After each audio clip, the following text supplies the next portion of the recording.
This week, the Atlanta Falcons will be traveling to Tampa Bay on a short week for an NFC South matchup against the Buccaneers on Thursday, November 3rd.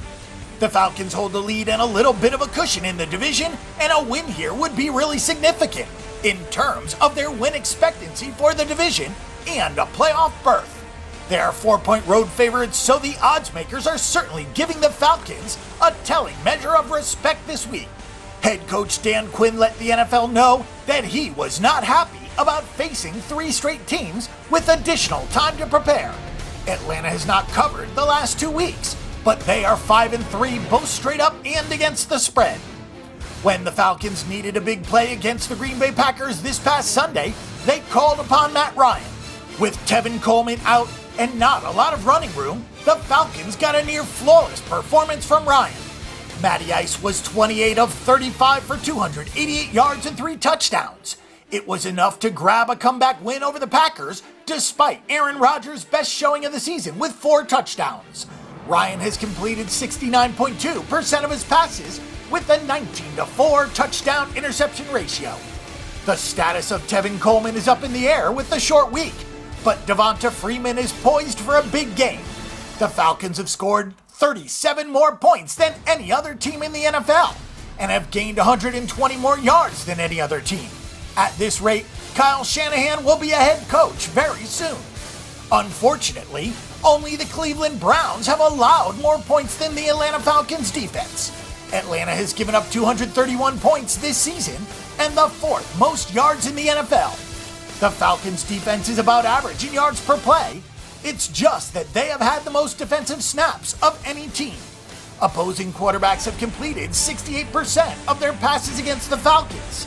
Atlanta has allowed a 43% conversion rate on third down, which ranks 22nd. It's pretty stunning that a defense led by Dan Quinn could struggle this much, but the Falcons have been able to overcome this on the strength of their offense. The Tampa Bay Buccaneers lost in overtime in a game where they were outgained badly by the Oakland Raiders. The Buccaneers are now just 3-4 both straight up and against the spread. When they win, they cover, which has been the theme of the NFL season so far. The Buccaneers just are not a good football team. There's something to be said about teams loaded with individual talent that simply can't put it all together. Jameis Winston's development has been in question this season, as the sophomore quarterback has only completed 58.7% of his throws, with a 14-9 touchdown interception ratio. He's had to operate without Doug Martin and Charles Sims for a decent chunk of the season. Vincent Jackson is also out. We'll see if those are just excuses for Winston's performance, or is there something more to it? If Winston can't move the ball against the Falcons defense, then there's definitely a problem. Jaquez Rodgers has filled in nicely in the absence of Sims and Martin, with a 4.5 average on 88 tries. Mike Evans only has 65 yards after the catch, which is a glaring problem for this offense.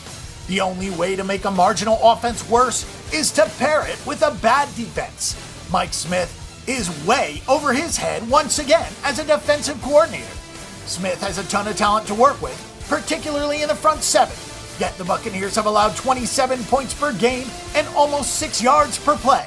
The Buccaneers have given up 13.2 yards per catch, which is second only to the Cleveland Browns. There are not enough playmakers in the secondary, and that's a terrible problem to have when going up against Matt Ryan. This is a bad spot for Atlanta, with an emotional win over Green Bay following the emotional loss to San Diego. And it's a short week for a second-year head coach. The gap between these two teams is so large that Atlanta still gets the nod here. It's hard to see how Tampa Bay is going to be able to stop this offense. These two teams already played once, and Atlanta dictated the game for a while, at least until Jameis Winston woke up. Winston has fewer weapons now than he had in that game, and he won't be able to overcome Atlanta's coaching advantage on his own. Our pick and prediction is for the Atlanta Falcons at -4.